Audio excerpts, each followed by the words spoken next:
हमारी जनता अगर जेनजी है और ये पॉडकास्ट यहाँ तक देख रही है, तो सर आप बताइए कि हमारे पॉलिटिकल सिस्टम में जो वोटिंग होती है उसका परसेंटेज रिड्यूस क्यों होते जा रहा है, और आपका क्या थॉट है कि इसको बढ़ाने के लिए हमें क्या करना चाहिए? सिद्धांत, पहले मैं ये कहूँगा कि रिड्यूस नहीं हो रहा है। मैं आपको फिगर देता हूँ। 2009 में 57% टर्नआउट था मेरा वोटर टर्नआउट।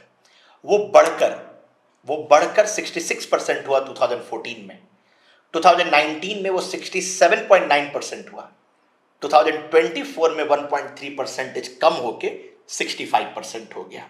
इसका मतलब है कि जो टारगेट था हमारा 70% का, वो अचीव नहीं हुआ।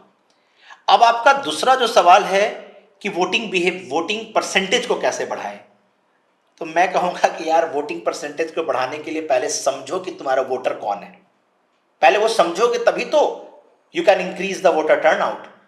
तो तुम्हारा वोटर जो है वो प्रेग्नेंट लेडी है, तुम्हारा जो वोटर है वो ड्राइवर है, लेबरर है, कॉरपोरेट में काम करने वाला आदमी है, सोल्जर है। तो फिर और एक चीज और कि तुम्हारा काम करने का जो जगह है, that is the city of your residence, is different from where your name is registered in the electoral roll. अब इन सब चीजों के कारण वोटर टर्नआउट कम रहता है, और इसको बढ़ाने के लिए बहुत बहुत ज्यादा कुछ नहीं करना है। जब इतनी बात हो ही रही है और नेपाल को देखने के बाद सब कुछ जेनजी चला ही रहे हैं, and that is also good. आज तक लोग जेनजीज को गाली देते थे, लोग कहते थे यार ये क्या करेंगे, पर इन्होंने दिखला दिया कि ये क्या कर सकते हैं। इन्होंने सरकार बदल दी जो हम कभी ना कर पाए। That is true, that you will have to accept. Influence, हाँ, इन्फ्लुएंस है उनका। तो जब वोटिंग बिहेवियर को चेंज करना है तो आप उनको यूज करो ना, use them as an influencer.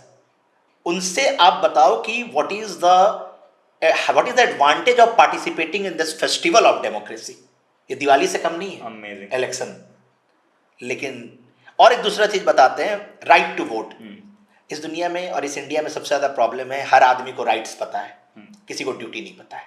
सबसे बड़ा दिक्कत है। वैसे तो ये ड्यूटी है भी नहीं, राइट टू वोट तो है पर ड्यूटी टू वोट नहीं है। और मैं बताता हूं आपको, मैंने बहुत जगह देखा है ऐसे अर्बन एरियाज में, ज्यादातर अर्बन एरियाज में वोटिंग का दिन is a kind of holiday. लोग चादर तान के सो रहे हैं। अरे यार, this is the day of voting, ये ड्यूटी है आपका, योर डे। अब लोग क्या करते हैं, 2 दिन की छुट्टी मिली, 1 दिन उसमें मिल गई, फिर सैटरडे संडे 3 दिन का पैकेज बना के माउंटेन। ये हिमालय पे जाने का एक नया बीमारी है देश में, पर ठीक है, कोई बीमारी है तो मैं तो ठीक करूंगा नहीं। So the point here is कि ये जो प्रॉब्लम है ना, इसको ड्यूटी टू वोट करो आप। सबकी ड्यूटी है वोट देना है। तीसरा चीज जो हम कर सकते हैं, रिमोट वोटिंग सिस्टम। आप कहीं भी रहो, माइग्रेंट वर्कर हो, मोबाइल के थ्रू वोट डाल दो। Government is thinking about this, ऐसा नहीं है। Election commission of India is thinking about the remote voting mechanism. अरे जब सब पैसा भेज ही रहे हो मोबाइल से, तो वोट भी भेज दो, क्या ही दिक्कत है? तो वोट की चोरी भी नहीं होगी। लोग कहते हैं ज्यादा हो जाएगी, अब पता नहीं, तो वही इंक्रिप्शन लगा देंगे व्हाट्सएप वाला। बराबर। सो टेक्निक है, टेक्नोलॉजी से आप जीत सकते हैं केवल टेक्नोलॉजी यूज करके। ट्रू। तो अगर आपको लगता है कि उससे भी वोट चोरी होगी तो रोको ना यार, use that another set of technology. और फिर उसके बाद हम क्या कर सकते हैं, 1 नेशन 1 इलेक्शन। इसका मैं एकदम जीता जागता एग्जाम्पल बता रहा हूं। मान लो कि कोई इंसान दिल्ली में रहता है, काम कर रहा है, घर चला रहा है। अगर आप उसको बोलोगे कि देश में लोकसभा का इलेक्शन है, देश में स्टेट लेजिस्लेटिव असेंबली का इलेक्शन है, देश में पंचायत म्यूनिसिपैलिटी का इलेक्शन है, अब वो दिल्ली से 3 बार ट्रेन पकड़ के अपने गांव जाके वोट नहीं करेगा। तो why not 1 nation 1 election? True. केवल एक बार इलेक्शन कराओ, तीनों का इलेक्शन एक साथ करा दो।